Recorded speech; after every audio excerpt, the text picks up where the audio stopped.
What's up? We are going to talk about deloads. Some signs that you need to look for to really see if you should take a deload week or if you would benefit from one, as well as the overall application of how I program deload weeks.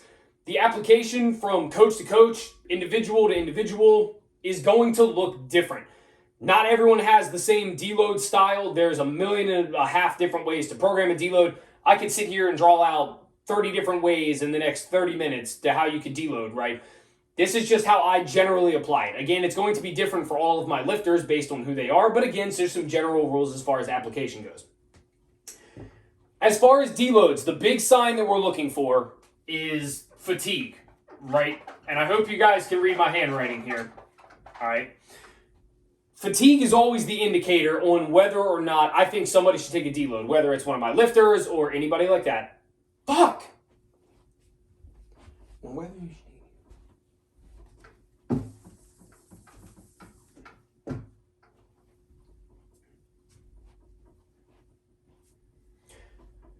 What's up? We're going to talk about deloads. Some signs that you can look for to see if you need a deload week, as well as the application on how I personally program deloads. Different coaches are going to program different deload weeks. There is not one right or wrong answer. It's going to vary from person to person. I'm just going to give you an overview on how I apply a deload to myself as well as my lifters. Big signs we're looking for. It's really easy here. It's just fatigue, right? That is the big sign on deload. Now, I personally group this into two categories. You have your overall body fatigue, and then we have our 1 rep max fatigue. Two different things here. So, body fatigue. I am not talking about, I stayed up until 1 a.m. binge watching Netflix last night. I'm feeling a little tired. Today might be a little rough. That's not what I'm talking about. If you're in that category, get some fucking sleep, okay? Body fatigue is the fatigue that we accumulate over the course of a block. So, for ease of example, let's just say that we have a 4-week block, because that tends to just be the standard example, 4 weeks and then a deload, right? Some people do 5 weeks in a deload.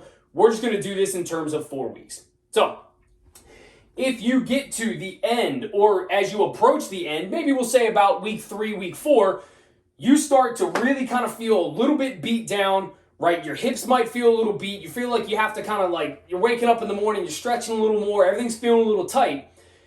And that always happens around week 3, week 4. That's a telltale sign that you've accumulated some fatigue over the course of a block. It's going to be different for anybody. For myself, mine is my trap on the left side of my body. When I accumulate fatigue, and my trap really starts to tighten up, I know that I should probably take a deload, whether it's on that movement or it's your deload week, within about a week's time. Again, that's just my telltale sign. You might feel it in your knee if you've ever had knee issues. You might feel it in your elbow. You might feel it in your back, your pec, your bicep, whatever it is. If you know that after a certain amount of time on a block, you feel something, that's a really great sign that you should take a deload. That's the fatigue that we're talking about. Again, we're not talking about I didn't get any sleep, my nutrition's been shit, my stress levels are a little higher than usual, although those all do play into performance, and I do plan on making a video about that. We're talking about fatigue accumulated over the block and your body just feeling beat down from that block. Then we have 1 rep max fatigue. So, again, I'm going to draw a little graph here. It's never, progress doesn't look like this, but you'll get the idea. When we start a block, theoretically, we're going to be down here as well as our strength. Because when we come off a deload week, you should never be your strongest. You should just feel good, or you should feel fresh. So what happens is as we go through the block, our strength at a movement starts here, right? And it kind of climbs up, it climbs up, it climbs up, and then we plateau off, all right? Eventually what happens is we plateau off, and if we keep pushing for too long, we see a little bit of a dip in strength. So we started here, and we ended here. Now, granted, that's still an increase, right, in strength, but what we really wanted was the strength that was right here, right? That's what we wanted before it plateaued, and it started to come off. This happens during every block, all right? So I'm going to use a very vague example here. Let's say, week 1, if you take a single one bench at RPE 8. I'm not saying this is how I program, I'm just using an example here, right? And we'll say that single at RPE 8 was 315. Cool. We come into week 2, you do the same thing, and we'll say you hit 330. That's good. Great. That's a 15-pound increase at the same RPE, right? That's good. Week 3, we come around and we hit 335. All right, that's good. We still went up. Okay. Week 4 comes around and we take 335 again at 8. All right, it's the same, not bad. If we were to continue this trend, eventually what would happen, and I'm just pulling a number out of my ass here, we'll say at week 7, right, you come in and you might be back down to 315 or maybe even 310 at RP8. So we started here, we progressed as we went on, and then eventually we kind of tapered off. And that's kind of shown by this example right here. What we're looking for is when this number gets to the point where you can't push it anymore, right? That's where, if you're going off of a 1 rep max fatigue, you would want to take that break. Again, the way that I generally program for most of my lifters is we're going to take that break at the 4-week or 5-week mark. So, I'm just using an example here. We might take a single at 6, a single at 7, a single at 8, a single at 9. I'll then plug in those numbers into the 1 rep max calculator that I use. Those things are never like 100% accurate, but it does give me an idea about where we're at. If after those first few weeks, like a single at 6, again, we'll say your 1 rep max comes out to 405, then we take the single at 7 and it comes out to 410. Okay, great. We take a single at 8 and it says 420. All right. Single at 9, now it's like 415 because we're starting to pick up some fatigue and we keep going on. That's, again, another telltale way to look at that 1 rep max. That's a way you can use a 1 rep max calculator to kind of help you get an idea for where your 1 rep max fatigue is as well. All right, I hope that makes sense. I know that was a lot of numbers and a lot of examples, but I hope that makes sense. If you have any questions, drop them down below. I'm more than happy to help you out. Now we're going to talk about the actual application. Again, hundreds of different ways to do this. This is just how I tend to do it. All right, so we're going to break this down by individual lift. So we have squats come first. Generally, what I like to do is I cut the big lifts in half. And what I'm really talking about is like our working sets. So if you're a lifter that does 10 working sets a week on squat, and that's where you see benefit, all I'm going to do is just do 5 working sets of squat that week. I'm also going to drop the intensity down somewhere between, we'll say 70 to 80% based on the lifter. So we're going to do half of the working sets at a lower intensity, somewhere between 70 to 80%. And again, that's independent on the lifter, how much, squatting really fatigues them, anything like that, right? So we're not going to get too deep into those weeds. That's just kind of what I'm looking at. We're going to skip over bench because we're going to come back to that one in a second, but we're going to talk about deadlifts, right?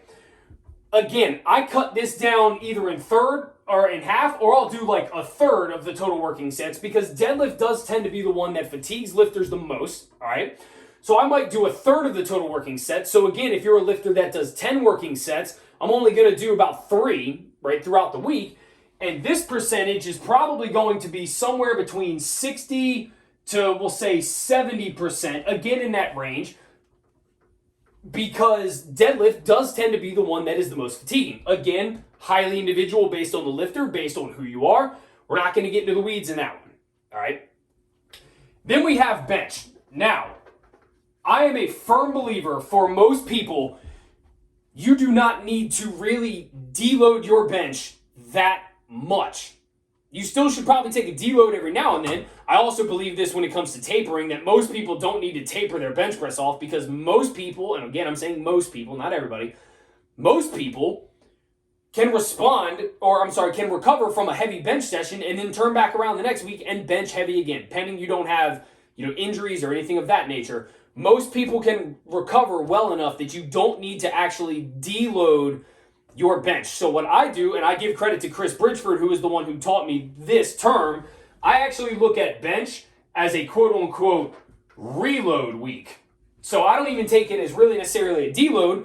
I look at it as a reload. If I'm going to cut sets back on bench, I'm only going to cut it back by maybe 25%. So I'm still probably going to do about 3/4 or 75% of the working sets I would normally do. On my primary bench day, I'm probably still going to take a single at 90 to 92.5% because, again, for most people, we can do that and then still come back and feel fresh. then the majority of my work is probably going to be, again, 80 to 90% of 1 rep max, again, based on the individual lifter, how they're feeling, what they respond to, etc., which I do plan on making another video on, and we can dive into this even more. Then we have, and last but not least, I think I said that for bench, and I really wanted to get into this one as well, we have accessories. All right? Now, again, this is how I do it. No rules set in stone.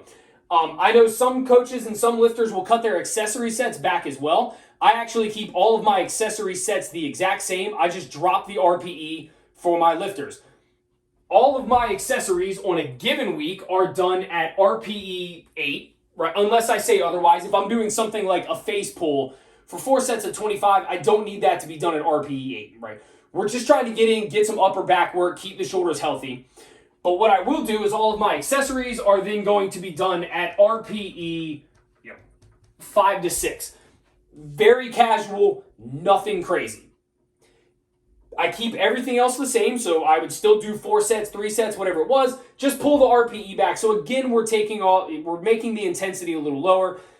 That way you can come back around at the end of that deload week and then feel fresh. And that is the point of a deload week. It is to feel fresh. You're not necessarily going to be at your strongest. That's what happens at the end of a peak. At the end of a deload, you should feel fresh. You should feel good to go. Again, if you have any questions about any of this, I know that's a lot of numbers and percentages. Drop them down below. I'm more than happy to help you out, answer any questions that you guys have. The only thing I ask, if you enjoyed this video, you got something away from this, please do me a favor and just share the shit out of the video. It would greatly help me out. I would really, really appreciate it. So if you got anything valuable, give it a share, right? Or comment down below and tell me I'm an idiot. That's cool too, right? It doesn't matter. The internet's full of trolls, whichever one you want to do. But again, if you did take something away from it, please do me a favor. Just share the video with someone you think could benefit from this. As always, guys, if you have any questions, drop them down below, and I will talk to you guys soon.